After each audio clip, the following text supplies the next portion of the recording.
All right, welcome to Halitics. I'm Hal Ginsberg, and it is, what is it, the 11th day of August already? Wow. And I'm back after a week off, and it was nice. It was great. I have to say, really, the best part of it for me in a lot of ways. I mean, I was out hiking and stuff, so the fresh air was great, although some aches and pains I didn't used to have, so I'm feeling the age a little bit, unfortunately, but I got to say, just getting away from the news, and I certainly was checking my emails and looking on social media, but I wasn't immersed in day-to-day politics the way I am when I do Halitics every weekday.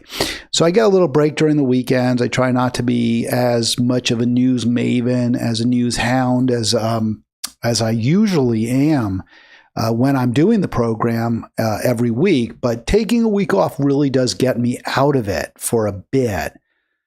And it was nice. And of course, I come back and things are just as even, they just keep getting worse under this administration. And it isn't just under Trump. I mean, things were getting worse before Trump. And for a long time, they've been really getting bad. And this latest, and I guess I should thank Trump in a way because he gave me the thumbnail for today's program. It is happening here, the thumbnail I'm using. And I was going to use one kind of a standard that I use a lot, which is, it was actually, I wasn't sure whether to ask the question or just say this is not anti-Semitism or is it, because we had a guy who's a Politico here in Montgomery County, Maryland, complaining about some anti-Zionist graffiti that he strongly implied was, Jew hating. And I didn't say that, but said, and I was going to use that, but, and we'll maybe get to that story. I'm not really sure. But once I once my wife started telling me, hey, Trump is taking over the DC police and basically turning DC back into what it once was, a fief, a vassal city of the federal government, even to a greater extent than it was. I thought I had to talk about that because this really, I think, is very powerful evidence that supports what we've been observing over the past, 5, 6? How long has Trump been president now? Almost 6.5 months. Really, the fascism is here. And I was a little reluctant to, certainly before the latest election, to say, oh yeah, Trump's a fascist. I mean, I never supported Trump. Of course, I was adamant that we don't want him to be president. But I, also recoiled a little bit against the terminology fascist to describe him, in part because the people who call him a fascist don't have a very good track record. They're not very credible. People like Tom Hartman, people like Robert Reich, they throw around that term because they are flacking for corporate Dems. They're flacking for imperialist warmonger Dems, Hillary Clinton, Joe Biden, latest candidate that went down in flames with their support, Kamala Harris. So they're not trustworthy. They're telling you that Kamala Harris, that Hillary Clinton, that Joe Biden will be great presidents, and they're terrible presidents, or they would have been. Two of them would have been, and one was an awful president. So they're not trustworthy. I don't accept their framing that Trump is some sort of an existential threat, and Harris and Clinton and Biden aren't. So I reacted against the characterization in the past that Trump is indeed a true fascist, and maybe he's a proto-fascist. I did say he was a fascist, though, in a thumbnail where I compared him to Harris. So I haven't totally rejected it, but I didn't fully embrace it either, the moniker fascist to describe Trump, the adjective. But he is a fascist. He's using it as a noun, right? He is a fascist. And we're seeing it right now. He places DC police under federal control, deploys National Guard. So I'll play a clip from that, what we normally do on Halitics, and this is not going to change. By the way, thank you to the new subscribers. If you're a new subscriber, I really appreciate it. Hope you'll click like. Hope you'll comment, because the more comments, the better. And if you're not a subscriber, please become one. We just need, the more and more subscribers, obviously, the better for this channel, for the popularity of Halitics. I got sort of scolded on social media. I was very critical of Israel, and a defender, a Zionist, took issue with me, took me to task, and then made a snarky remark about the relatively small number of subscribers to Halitics. So let's change that. Let's boost those numbers. Let's get me to 1,000. We're over a third of the way there. It's been like forever to get. But, obviously the more subscribers, at some point you go viral, right? I mean, at some point more and more people are watching and they share it, and then they share it to more people. And it's taking longer than I'd hoped. But I think what we do here is good. I get a lot of positive feedback from folks. And I think at some point we're going to get there, especially because no one else does this. No one else is presenting the arguments that I do on a consistent basis. Some are close. Nobody's the same. Check us out on Halitics group on Facebook, which I think is also really, really good, and a lot of great debate and back and forth. And this is what we're about. We're about debate. We're about discussion.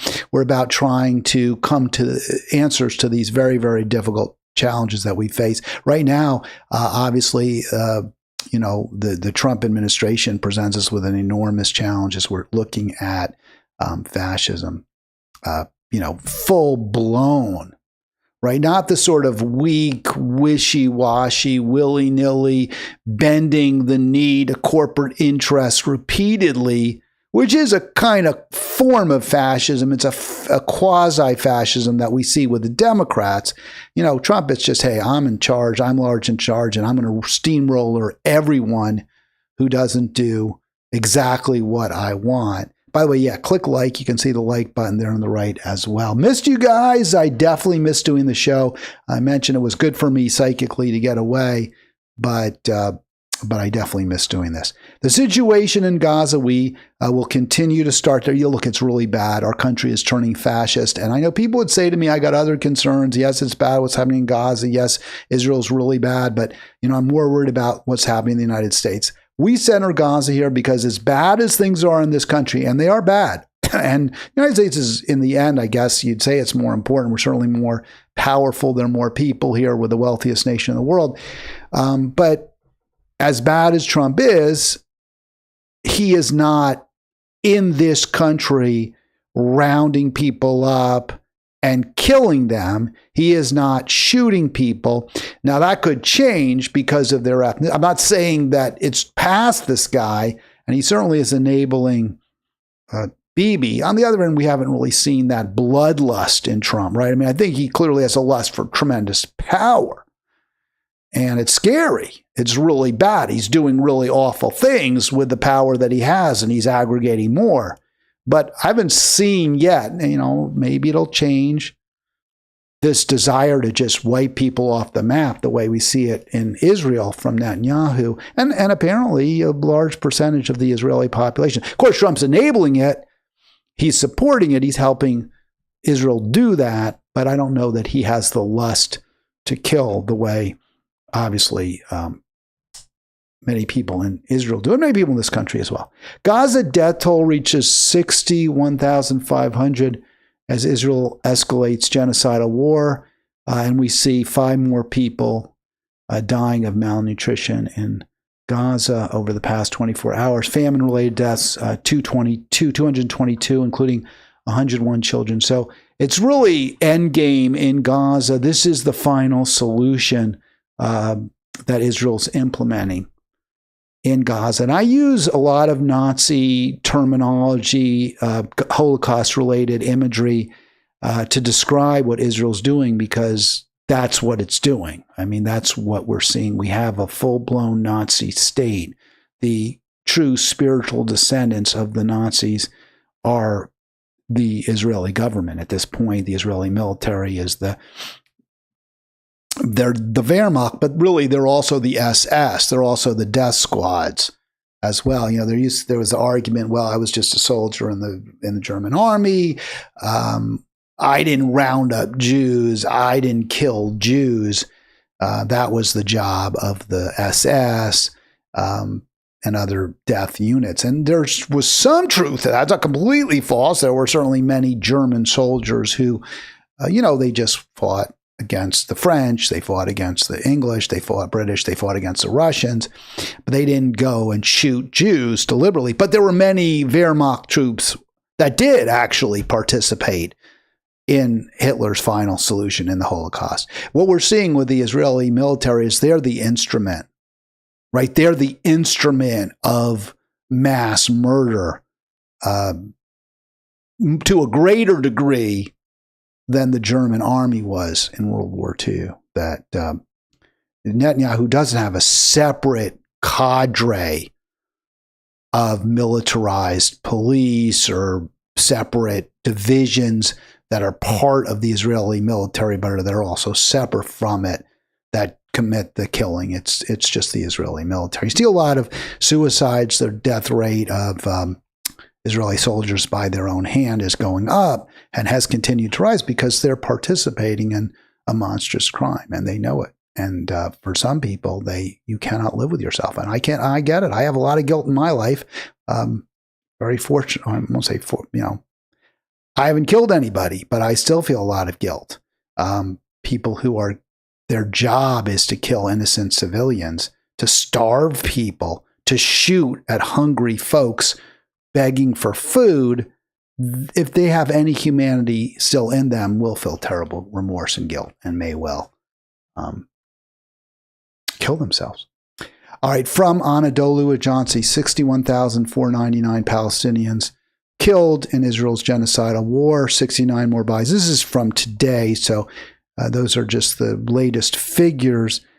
And I'll update from a week ago Friday on my thumbnail here, which I tend to use to just sort of give you the background. And what you see there is the same number of total death count at Israel's hands, bloody Israel's hands. And remember, these numbers always very conservative, probably understate by an order of magnitude, maybe by 50, maybe by 75%. They're understating the total number of deaths. If they're 50% understatement, then you got over 120,000. 75% understatement, then you're looking at you're looking at 250,000, which is certainly possible given the scope of Israel's operations in Gaza and what we've seen Israel do and given the reports.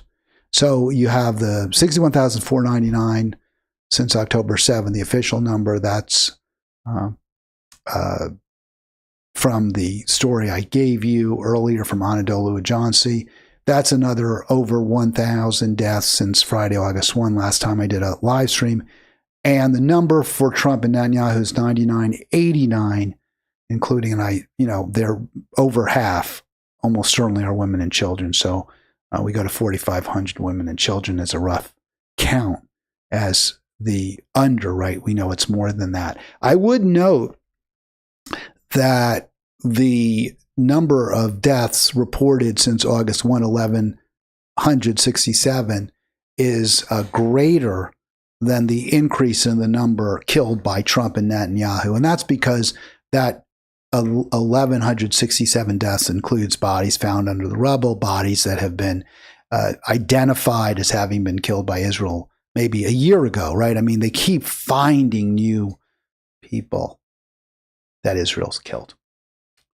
So we're supporting that. We're fully backing that. And, I think that's another reason I kind of had, and I mentioned this earlier, I didn't love calling Trump a fascist. We don't like anyone being a fascist in our country, any leader. But one of the other reasons I had a problem with that term, using that term just to describe Trump, is because what the Harris-Biden administration has been doing in its full-blown, up until, obviously Trump took power, by its full-blown, uncompromising support for Israel is fascistic. Now, you could say, well, there's, fascism has a number of different characteristics, and you can look at one, imperialism. You can support for illegal, immoral wars. The promotion of the military is a big part of it, and we saw that certainly with the support for Israel, especially the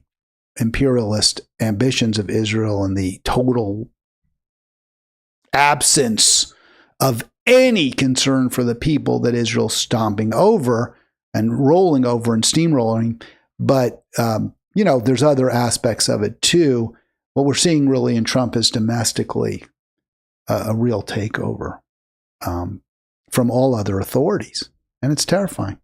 It is. It's really scary. Before I play this clip from the news conference, I just recorded this while I was watching CNN, and I only got part of it, and it's not a great video, so I apologize. But it's breaking news. I really felt I had to talk about it. By the way, if you want to talk about this, I would love to discuss it with you. 240-242-5646. What are your thoughts on Trump's announcement? And it looks like it's going to happen. I mean, apparently the Congress apparently has legally the right, or the authority, only Congress has the authority to give Trump the ability to control and dispatch police in Washington, D.C. And even there, Trump's powers would be limited under law. But does anyone really think Congress is going to stop him? Maybe they will. I'm not optimistic about that. And I'm not optimistic about Trump letting Congress stop him. I mean, there would have to be, I really don't know at this point what we can do to stop this guy. It's very, very, very scary what's happening now. If Congress passed a law, if the Republican said you can't do this, maybe he wouldn't. All right, you see the video, you see the black space there, so it's not very useful to just see a black square or black rectangle. So I'll play it. But I had a comment real quick. Let me just, before I do. Sometimes people say to me, are you concerned about your own safety? Are you concerned people will go after you? You're hypercritical of Trump. Because I traveled over the week. I was in an airport. I mean, I can't say it didn't cross my mind. What if I'm on some sort of a no-fly list? But in general, I'm really not worried. A couple reasons. Maybe I'm just naive. Second reason, I have a small channel. Maybe if I had 1 million subscribers, maybe if, hundreds of thousands of people were watching these videos, I would be more concerned about myself. I don't think that the administration's going to, I'm on their radar. Let's put it that way. But you know what? I mean, I feel like at this point, we're at a place in our country, in our world, where things are so awful that, hey, I'll take the risk. I mean, it's not like, what I said when people would go on, Trump is so awful. You have to, before the election, he's so terrible. And I was like, but it's a choice. And the other option, accepting, of course, Jill Stein is the person for whom you should have voted. But if you didn't, we'll talk about that later. But they're both terrible choices. If you lament and you wring your hands over and over, Trump is so bad. I'm hearing that you've got a better choice out there, that if Harris is elected, things will get better. Things won't be as bad. And I just wasn't buying it. So if it's not really that big a difference in the end, whether you got Harris or Trump, then I'm not going to worry as much, because it doesn't matter that much. So if the choice is right now living in a world of ecocide, genocide, where every day the news gets worse, or maybe getting prosecuted by Trump, or by this sort of Gestapo-like police court system that we're seeing implemented, although there still are some checks and balances, some people getting out of the El Salvador prison and all that, but still very, very bad. If it's a choice, okay, well, I mean, I like my freedom and my life is good and all that, but in the end, hey, I don't feel like I'd be what we are giving up now when we give up our so-called freedoms, our homes and our lives it's just getting worse anyway. So I'm not seeing that big a difference between the greater society and how it imprisons us, and how we're being imprisoned by this corrupt corporate state we live in, versus real prosecution. I'm sure I would feel very, very differently if I was facing incarceration. All right, let's play the video here. This is part of the Trump conference earlier today. With cashless bail is a disaster. So many problems came that we we never had before. So you can see, let me just stop it there. So I just started it. This is just something, a screen captures I was getting. This is CNN, and I'll close up on Trump in a little bit. So this isn't all going to be that tiny little shot of Trump there. But for some reason, I think he was introducing Judge Jeanine Pirro, who's, I guess, their new district attorney or U.S. attorney for D.C., and he's going to deploy the National Guard and all that because of the alleged how dangerous DC is and this guy, Big Boss. I got to use that name because it is quite fascinating. This little pipsqueak of a guy. I don't know, maybe he's tall, but from the pictures, he looks like a little 19-year-old guy who was working for, for Doge, for Musk. Apparently he got, I mean, it is bad. I mean, the pictures look really bad. He was apparently bloodied in a attack, and I guess there's people are even questioning if it really happened. I don't have any reason to think it was a false flag or a operation, but certainly being used kind of by Trump, like the Reichstag fire was used by the Nazis. Here, though, Trump is going on and on. Apparently, cashless bail. Judge Jeanine, who's the new district U.S. attorney for D.C., this is the worst thing ever, this cashless bail where we don't set bail. You just get to go free on your own recognizance is a vast he's lying. I mean, it's just fundamentally dishonest. The point of cash bail isn't you just get to walk out of the courtroom after three witnesses saw you stab somebody in the chest.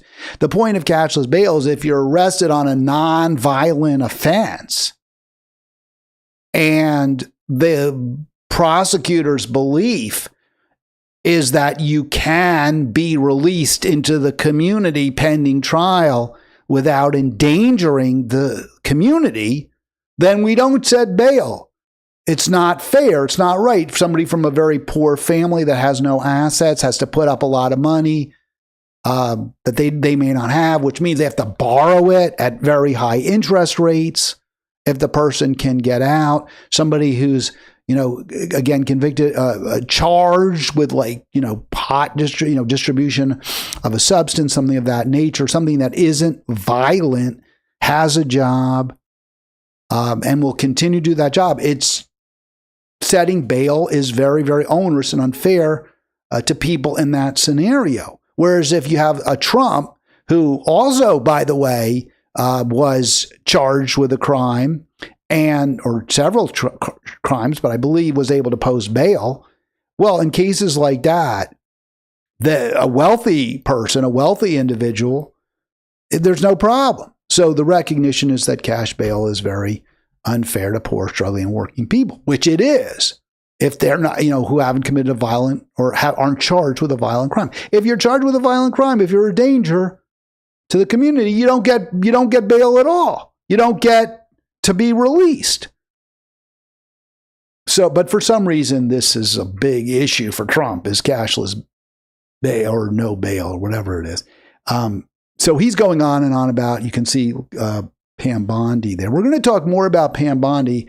She's really a huge, and I want to be clear, this program is largely, at least starting, it's focused on Trump and how terrible this administration is, but I'm not letting the Democrats off the hook. The Democrats bear a tremendous amount of blame for Trump, and they also bear a tremendous amount of blame for how bad Trump is right now. They have made him worse. They have made the Democratic Party, the Democratic leadership has made Trump even worse than he would have otherwise been. If we want something better, we cannot elect Democrats or Republicans at this point, with some very, very minor exceptions, a very few small exceptions to that golden rule.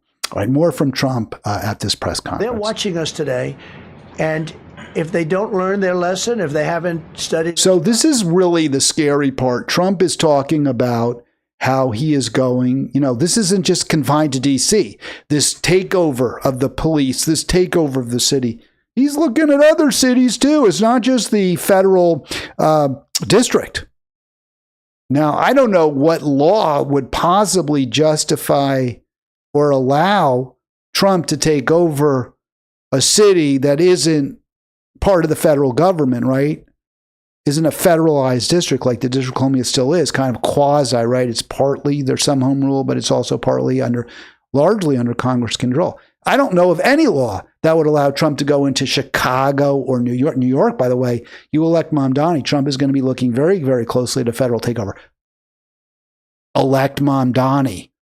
So what if, you can't not elect what you'd rather have. But you elect Cuomo or Adams, you might as well have Trump as your mayor.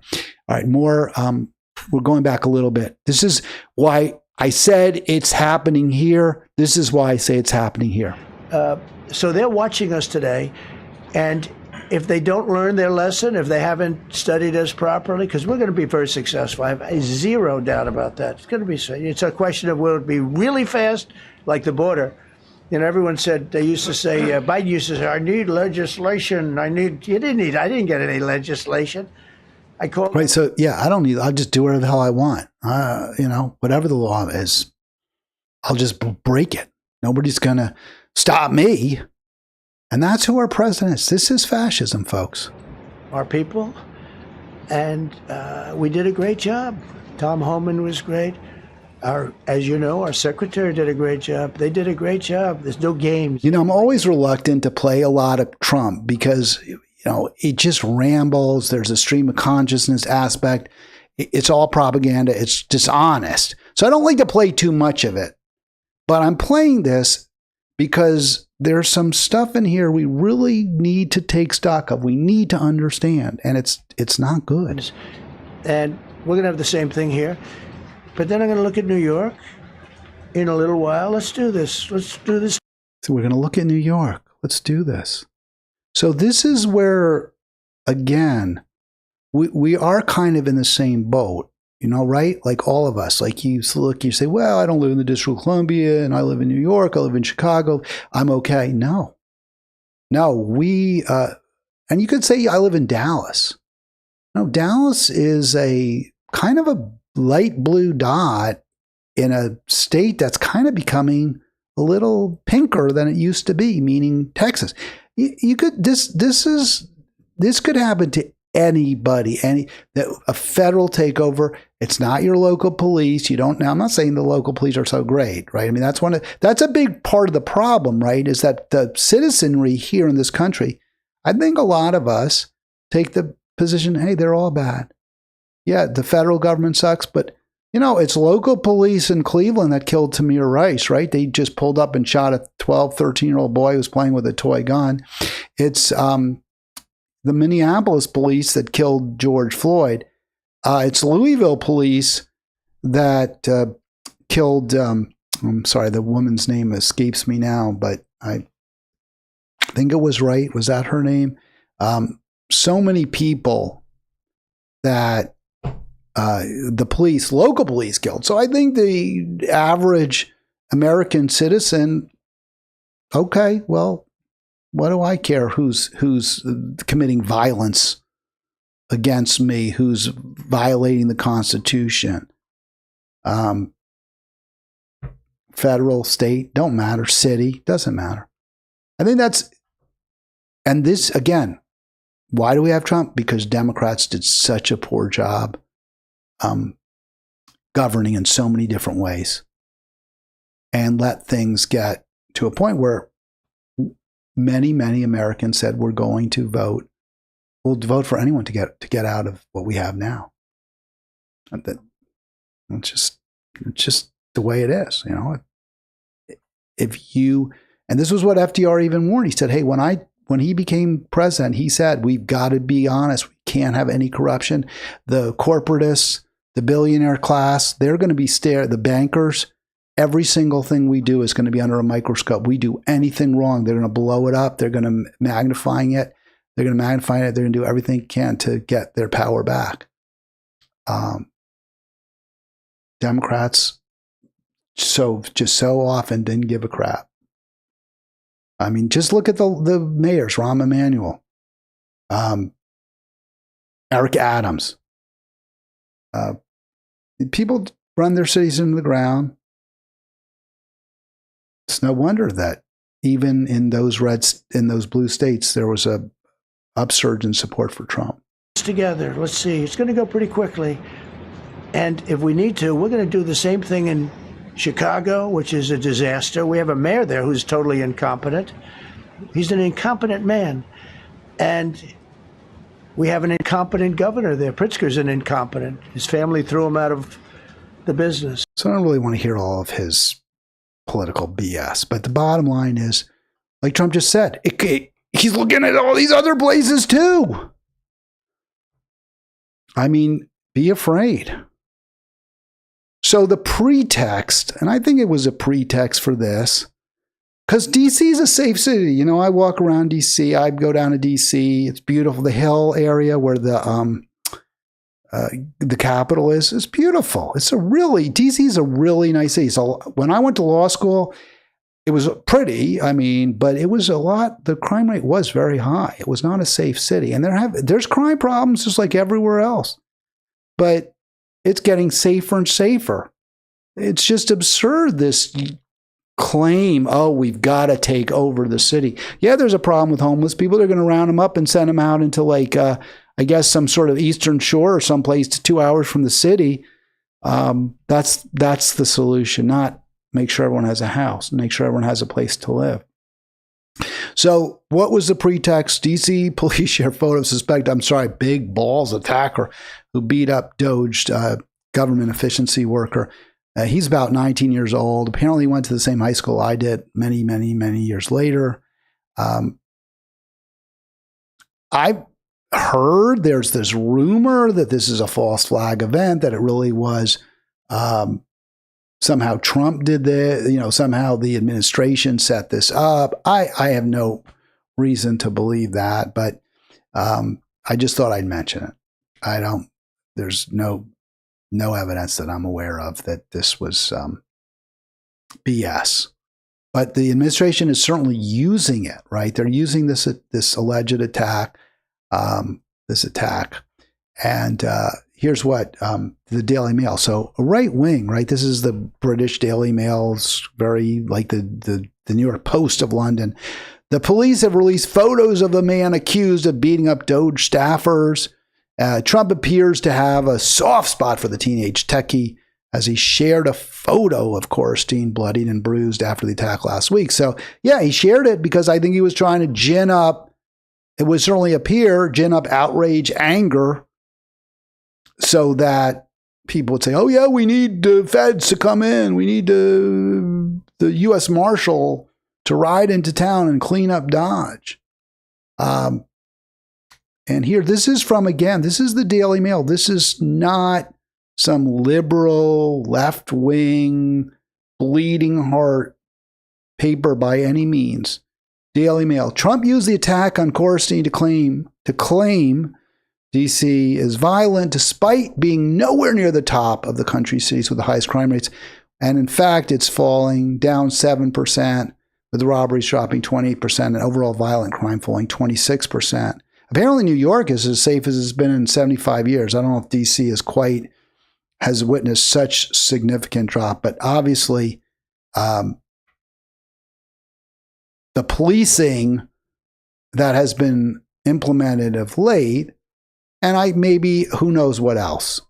I think it's just all those cameras everywhere are catching people. It's also, there's a lot of gentrification. So poor people are being pushed out of the city further and further out. So this is making, the inner cities are safer. And of course, that's good, but you're looking at a lot of problems that are being pushed aside. Trump saying, hey, you know what? I don't even want to see homeless people anywhere. We're going to send them out to the country. But the claim that somehow the city is more violent now, just false. Is this Trump's Reichstag fire? That's sort of something I was thinking about. Is this the Reichstag fire? I think people are kind of familiar with that. Some people have called it a false flag event. No one really knows. My understanding is, who actually burnt the Reichstag shortly after Trump. I'm sorry. There's a Freudian slip, I suppose. Shortly after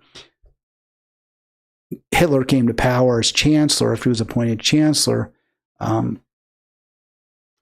there was a fire in the government building there, the state building, and claiming the fire was part of a communist attempt to overthrow the government. The newly named Reich Chancellor Hitler used the fire as an excuse to seize absolute power, paving the way for the rise of his Nazi regime. So is that what Trump's doing here? Is this the same? Is this comparable? I mean, actually, if you want to call me, I would really like to hear your thoughts. 240-242-5646. I haven't really. Thank you, Nermeen. Love your program. How nice of you to say. Let me look at if there's any comments. And is this what a death spiral? I didn't really ask. It's happening here. Is this what a death spiral looks like? I think, yeah, we're kind of in death spiral for democracy. I think there's a way to get out. We can pull out of it. I just don't think it's likely to happen. I don't see with this Democratic Party, they're not going to pull us out of it unless we, the voters, can unite. This is all about, you know what this program's about? Getting us to vote for Green Party candidates. Honestly, if there was one theme, if there's one thing that this show is about, it's we've got to stop supporting Democrats. There's an assumption. There's the built-in assumption the Republican Party is awful. Trump is awful. Now, look, are there some Republicans who are better? Is every Republican worse than every Democrat? No. Marjorie Taylor Greene, she's not very good. She's bad in a lot of ways. She's better than a lot of Democrats. Not every Republican is worse. Thomas Massey is better than a lot of Democratic electeds. Not every Republican is worse than every Democrat. It's sort of like the argument you hear for allowing trans athletes to compete against girls and women, to allow trans girls and women to compete against females. The argument is, well, look at Serena Williams. She's better than most male tennis players, so why shouldn't we let some biological males who identify as girls, why shouldn't they be allowed to compete against other girls? Because we know some women, like Serena, are much better athletes than most men. Well, because, yes, there's overlap, but the great majority of men and women, males, are better athletes than the great majority of women. There's overlap. I'm a below average male athlete, but if I was a woman, I would be an above average woman athlete. So, yeah, there's overlap, but in general, males are more athletic than females. That's the reason.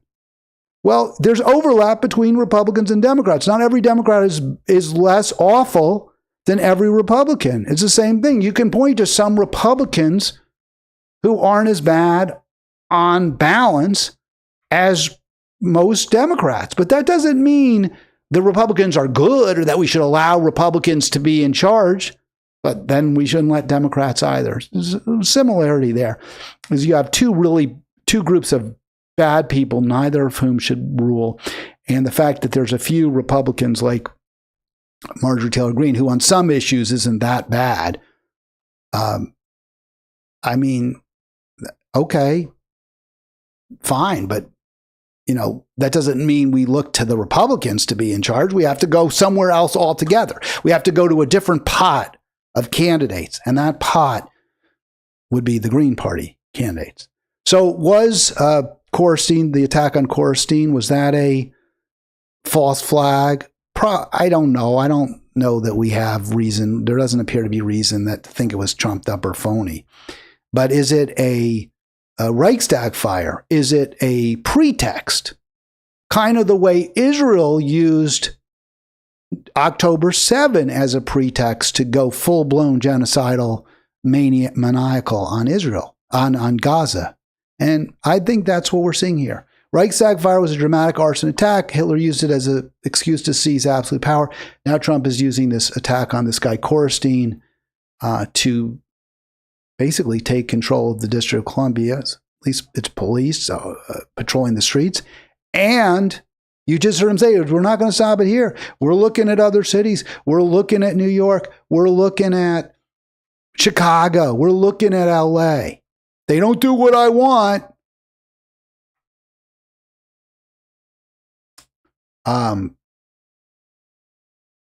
This is what the program was going to be about. This is what we were going to talk about. And we're still going to talk about it before the breaking news that Trump really was going even fuller blown fascist than he already was. I post this on my Facebook page. Republicrats, right? You got to look at that closely, because I sort of wonder about using the term Republicrat, because I think people sometimes just see Republican, right? They don't see the ocrat. So I had originally thought Republicans and Democrats, but no, let's just call it Republicrats. Maybe I should capitalize the C. Republicrats are nearly universal in their support of Israel's final solution. We must therefore abandon them. Right. It's absolutely a moral imperative. How many? Six members of Congress, including Marjorie Taylor Greene, voted against funding the Iron Dome, right? That protects Israel from retaliation for its war crimes. 6. They're nearly universal. 98% supported Israel in that vote.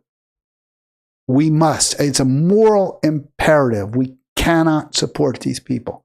So to me, the Green Party is the obvious first choice for those seeking a political home that is anti-genocide, pro-peace, pro-worker, pro-environment, pro-family, pro-life. So why is converting people such a tough lift? And I honestly don't know. I mean, I got a lot of different answers. I think people are so scared of Trump. Trump is viewed as so evil. And with reason, that how could you possibly even consider voting for anyone but the Democrat? You're helping Trump.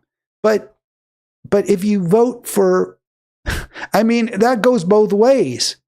You could say, well, if I'm voting for a Green, I'm helping Trump. But you could also go the other way and say, well, if I vote for Green, I'm helping Harris. I'm helping the Democrats. No, you're not. You're helping somebody who presumably, apparently, seems to be good, seems to want to make things better, not worse. If we had elected Harris, I think in certain ways, no, we wouldn't be seeing federal takeovers of cities. That we would not be seeing.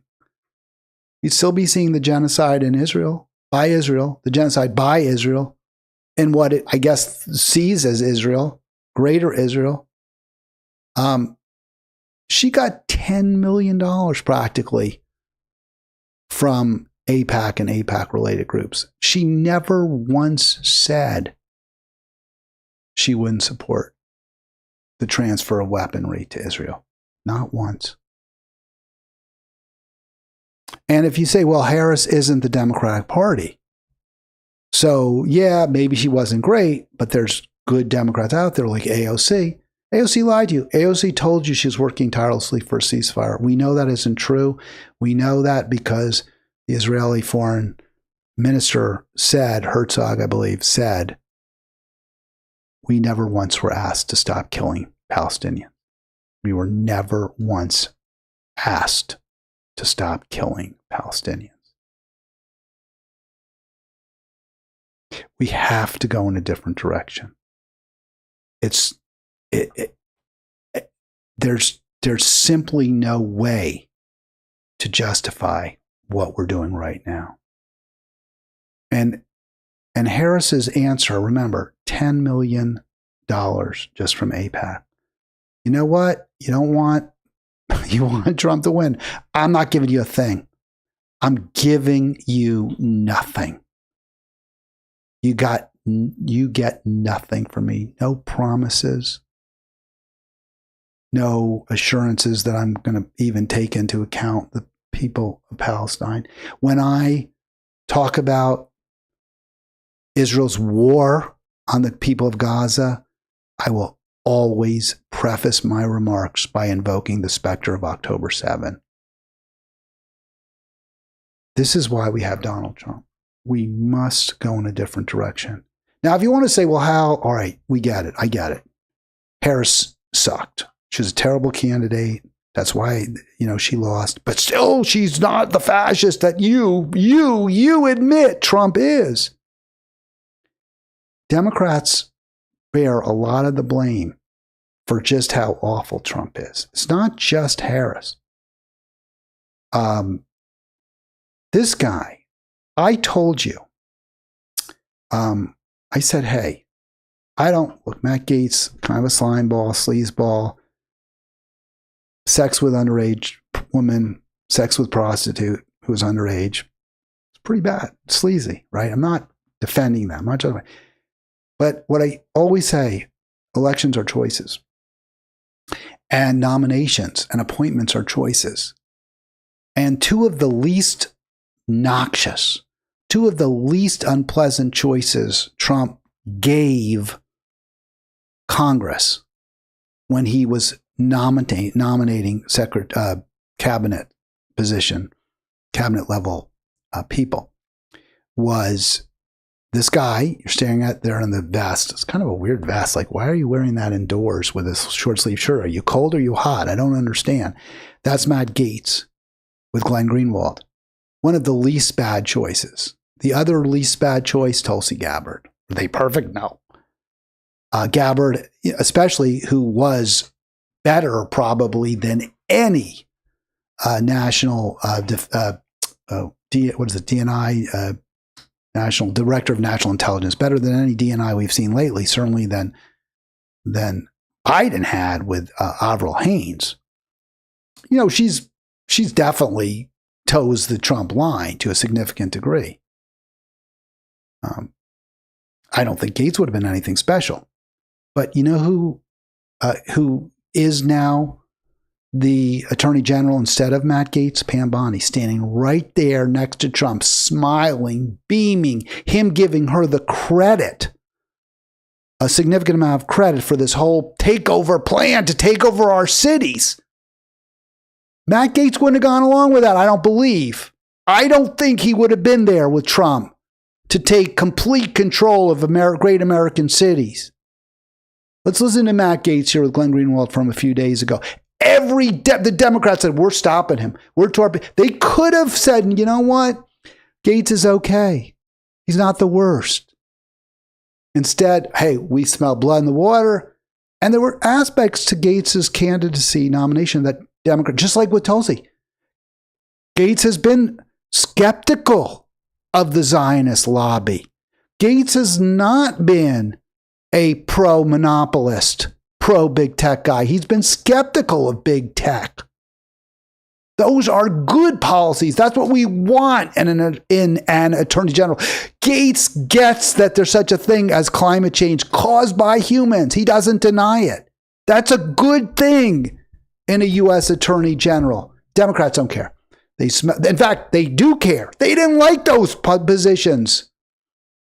Who was the worst choice, according to Democrats, of Trump's nominees for cabinet?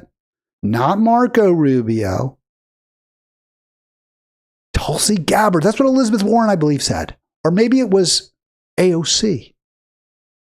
Her crime? She supported Bernie over Hillary.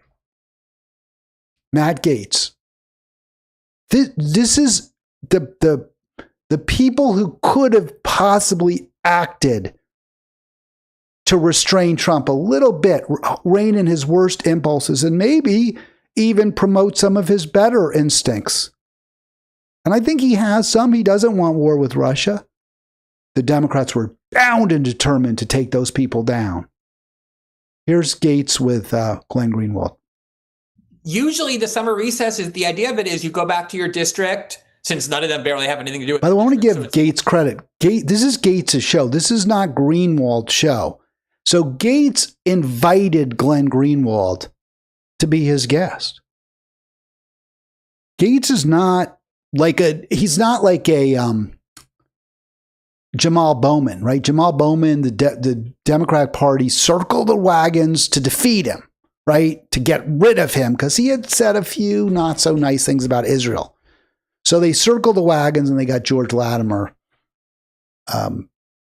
They redistricted it, right? And I guess his district was largely sent to Westchester. and they got rid of him. And since then, he's been, well, we have to keep electing Democrats, and Trump is so bad, and this and that. Yes, AIPAC is bad, but, we just need to elect better Democrats. Gates isn't playing that game. He's pretty darn critical of Trump and the Republicans. Here we go. One time they get to go back, touch the ground there. They have town hall meetings. They hear from their constituents about what they're thinking, about what they want. It's sometimes even raucous because people are upset, and that's an important thing for them to go to hear. They got on a plane on an AIPAC organized and paid for journey to Israel. And that's how they're spending their recess. So Greenwald's lamenting, and rightly so, how during the recess, a lot of Congress members, a lot of them aren't Republican, by the way, are in Israel or went to Israel on an AIPAC-funded trip. Israel controls both parties. They control our government. This is a big reason we have Trump. This is a big reason there's a genocide this is the reason there's a genocide in Palestine. Trump is really bad. But if you want to defeat fascism, it's not enough to defeat Trump. We must defeat the Republican Party. And there's statistics that show that members of Congress make pilgrimage to Israel more than every country in Europe and Africa combined. All right, so that's how powerful, that's how much influence over our Congress Israel and AIPAC exercise. Now, you could say, well, how we're just seeing Greenwald talk. We're not seeing Gates. How do you know Gates agrees with him? Yeah, Gates gave him a platform. Gates let him speak. Well, let's hear Gates's response. I was like, wait a minute. We were promised America first. Why is every politician that I'm listening to constantly in Israel? The leadership pushes you. I'll tell you why. So he's answering. The question was, why are all these Congress members going to Israel? And Gates is, hey, he just said it. The leadership pushes you. Let me start that. Let me play that a little bit more there. Just a little more. Here we go. I was like, wait a minute. We were promised America first. Why is every politician that I'm listening to constantly in Israel? The leadership pushes you. I'll tell you why. I went on that AIPAC trip. I went on subsequent trips. And there is an actual downward pressure from the leadership and even the committee chairs. Like if you're on the Foreign Affairs Committee, if you're on the Armed Services Committee, if you're on the Intelligence Committee, there's like an expectation that you go there and some sort of like, I don't know, congressional Hajj. And I remember being I'll never go back. I was at the King David Hotel and I rolled back to my room unexpectedly when the rest of the group was still on some planned activity. And there was some dude in my room. I'm like, hey man, what are you doing here? And he asked, I'm sorry, just one sec. Let me get that fixed. Here we go. I was like, wait a minute. We were. All right, let me jump ahead. So he's explaining Gates, he's in Israel. Intelligence. And he goes there because there's so much pressure from leadership in both parties. You got to go to Israel because of all the money we're getting. We're getting so much money. We need that money, money, money, money, money, money. So Gates is saying, hey, the reason we go is we have to go. And I'm going to my room, my hotel room at the King David Hotel, and there's somebody in the room. There's somebody there. I don't know what the hell they are. They're just going through my stuff. Expectation that you go there and some sort of like, I don't know, congressional Hajj. And I remember being I'll never go back. I was at the King David Hotel and I rolled back to my room unexpectedly when the rest of the group was still on some planned activity. And there was some dude in my room. I'm like, hey, man, what are you doing here?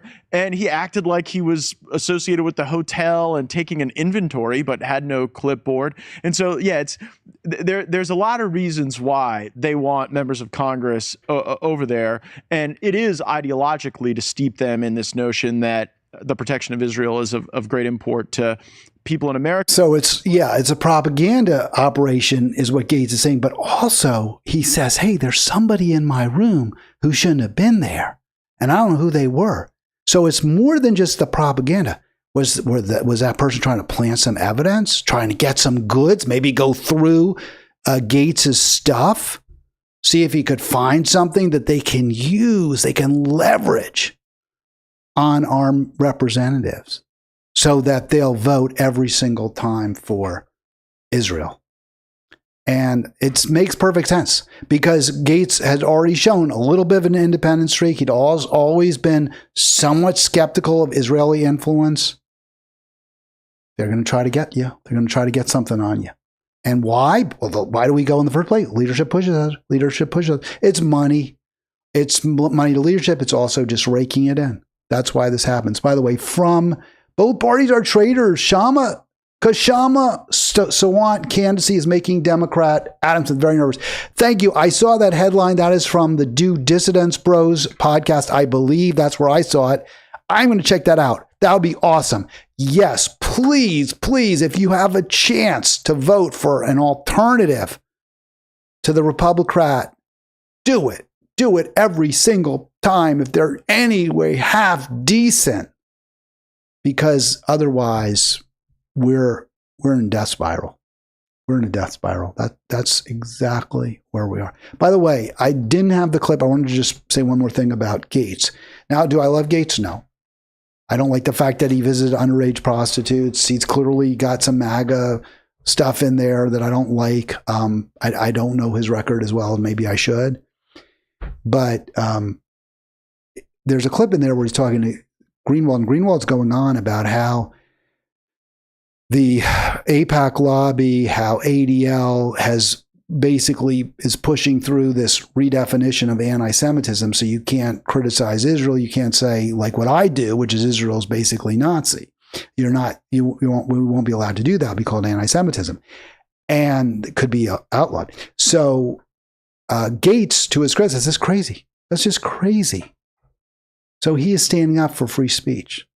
That's the guy that every Democrat said we have to keep him from becoming attorney general. Instead, we'd rather have Pam Bondi. Wow. Brilliant. Great. This is the worst people. So, all right, we're just about through the hour, but I wanted to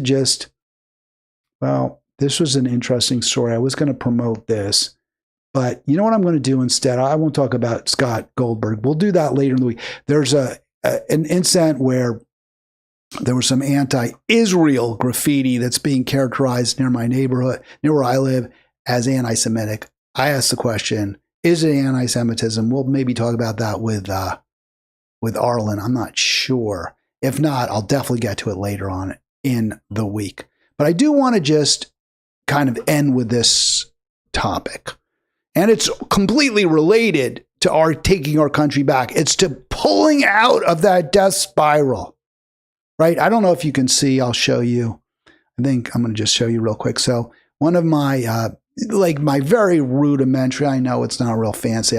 One of my guests, I can see him, but Jay didn't like my American flag in the background. You can sort of see it there waving slowly. But, maybe I'll have to work on this. I put the mic in there for some depth perception, so you can see there's some depth in this field. It's not just totally flat. But I have this Spitfire there. That's a jigsaw puzzle I put together. I sometimes do jigsaw puzzles in my spare time. So you see a couple behind me, along with just some nice awards I got. So you see the Spitfire there over, if you're staring at it, my face to your left, to my right, above my ear, above my personal right ear. You see that Spitfire. So our Spitfire of democracy, right? Our plane that is fighting for freedom has been hit. It's been strafed by the Luftwaffe, and it's spiraling. But there's still a chance we can pull out of that death spiral. But the only way we can pull out of it is if we reject the Republican Party and its candidates. So here is what People magazine tells us. Donald Trump and Andrew Cuomo secretly talked on the phone as Trump weighs endorsement in New York City mayoral race. So who is Trump looking to endorse? Well, Cuomo's a Democrat, right? He ran in the Democratic primary, lost to Mamdani, but he's looking at a Democrat. Who's the other guy that Trump would endorse? Well, Eric Adams' his boy, right? He pardoned Eric Adams. He got Eric Adams out of all those pesky corruption charges involving the government of Turkey. And as far as we know, Adams' response was, yeah, I'll be happy to use the NYPD to round people up that you don't like and to help you with your illegal immigrant policies. So Trump is clearly on the side of Democrats, if they're the right kind of Democrats. And those are Democrats that are in power. Those are the former governor of the city of New York, the current mayor of the city of New York, the current minority leader in the House of Representatives, Hakeem Jeffries. He hasn't endorsed Mamdani. He hasn't said one word about endorsing Mamdani. What we keep hearing report after report is the Democratic Party, the New York Times, they're all with Trump. Every last one. When it comes to Mamdani, oh no, well, maybe Trump's really bad. Maybe he's a fascist. He's pro-genocide. But you know what? Better that than this guy. Better that than somebody who's actually going to fight for working people, who might say to landlords, yeah, you can't jack up your rent quite as much as you want. No, we can't. We can't let him win. If you're, I don't know, has Richie Torres endorsed? I don't think he has. If you're Richie Torres, if you're, like I said, Jeffries, I mean, they're not gonna support Mamdani. If you're Chuck Schumer, right? The House, the Senate minority leader, who's from the city of New York, he's from Brooklyn. He grew up in Brooklyn. He hasn't endorsed Mamdani. He's not going to endorse Mamdani. Kirsten Gillibrand, she's not going to endorse Mamdani. The Democratic Party has chosen Donald Trump. The headline there, Democrats have to choose Mamdani or Trump. They've already chosen Trump. It's clear. When it comes to Israel, they've chosen Trump. When it comes to immigration, they've chosen Trump. Remember, what did Kamala Harris's major complaint about Trump's immigration policy was? He said he was going to build a wall, but he didn't even build a wall.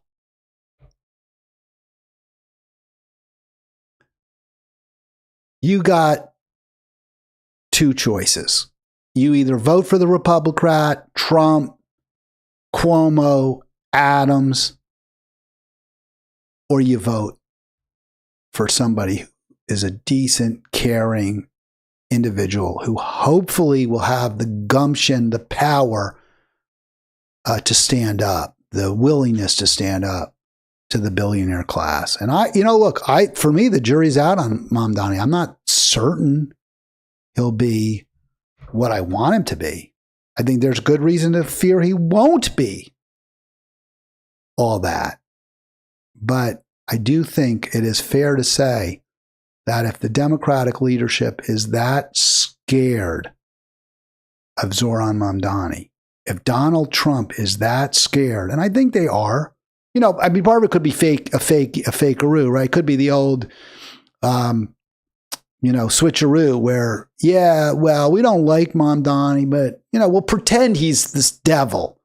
We'll pretend he's Satan because he'll just, even if he's even not that bad, because that'll mean our people who are really, really bad will be more likely to win in the future. We're going to paint him outside the range of acceptable candidacies, which is what the New York Times did, right? So even somebody who's actually in the end kind of moderate, who's really not nearly strong enough, not nearly progressive enough, like an AOC, someone who's basically there for the leadership. They're painted as far to the left as communist, because then you make it much harder for anyone who isn't truly establishment, truly in the pocket of the elites. Completely, but because there's a little skepticism about AOC, nevertheless. We don't fully trust her. I'm concerned about Mamdani, but he's clearly, at this point, I don't think there should be any doubt he's the best choice. Let me see if I can get that a little bit cleaner so you don't have all that verbiage that you can't read. And, I did something wrong with this. I couldn't figure it out. But just real quick from Jacobin, because I wanted to share this. And again, we're seeing fascism in this country. It's really not even hidden. It's in the figure of Donald Trump as president. But if you want to defeat that, if you want to defeat that ism, if you want a better country, if you want a country that works for all of us, the answer is not the Democratic Party, or certainly not the Democratic Party as it's currently constituted. The answer, in part, could be, we hope it is, a Democrat who's very, very different from other Democrats and who maybe really would stand up against their leadership. He hasn't done it as to my satisfaction. I'm still concerned. That's why I think a Green is better. If you're part of the Democratic Party, then you may look into the Democratic Party, but it looks into you, and it will have a lot of influence over you, and that's very worrisome. But still, Mamdani has done and said some very good things that very few other politicians in our country have done. So if Mamdani becomes New York City's mayor, he will have to contend with a hostile administration. But yesterday's, and in fact, Trump is hinting he might take over New York. But yesterday's revelations underline another disturbing truth. Centrist, it says some, I would say all, centrist Dems are willing to go as far as allying with Trump, a reactionary and authoritarian president despised by our voters, by Democrat Party voters, to keep Mamdani out of City Hall. That's right. That's how far in the pocket of the billionaire elites, the Democratic, and they say centrists. Well, there's a lot of those centrists, right? There's the party leaders, Jeffries, Schumer. There's the U.S. senators, Gillibrand, we just said. There's, what was her name? We saw her, Elise Stefanik in Michigan. She's not going to endorse Mamdani. She's not going to say anything for him. I don't know that anyone, who has endorsed him? A few people. And AOC's was somewhat tepid also. If it will keep him out of City Hall. This fact should tell New York voters all they need to know about the priorities of Cuomo and his, quote, moderate, unquote, Democratic allies, people like Mark Penn. I know that. Penn is a consultant. Penn has reached out to Trump. Penn is one of the most disgusting, despicable people on the planet, a close ally of Hillary Clinton, by the way. As well as former city council president Andrew Stein. I didn't know that he was that far to the right. That's unfortunate. Both of whom reportedly tried to convince Trump that Cuomo was best poised to beat Mamdani. The centrist wing of the Democratic Party is so hostile to Mamdani's calls to tax the rich, freeze the rent, and expand public services, and to his moral clarity in opposing Israeli genocide and apartheid, that it is willing, the Democratic Party, that is, to call on the help of a president who has viciously attacked civil liberties, the safety net, and workers' rights. Exactly. The Democratic Party, I'm not going to say the centrists, the Democratic Party and Trump are aligned. They are much closer to each other than either is to Zoran Mamdani, at least to Zoran Mamdani's policies. That's why, by the way, the Democrats in 2016 would have absolutely preferred Trump to Bernie. That's why they backed Hillary, knowing full well that Bernie was a much better choice against Trump. Because they prefer Trump to Bernie every day of the week. That's your Democratic Party. They're just simply not fit to be in power. Barely less unfit than Trump. All right, that's going to do it for me. Hope you had enjoyed the program. Hope you have a great afternoon. And I will thank you so much for being part of Halitics. I'll be back tomorrow. It will be in Arlen. Oh, I don't like that countdown timer. What the hell is that doing? There will be an Arlen Tuesday tomorrow.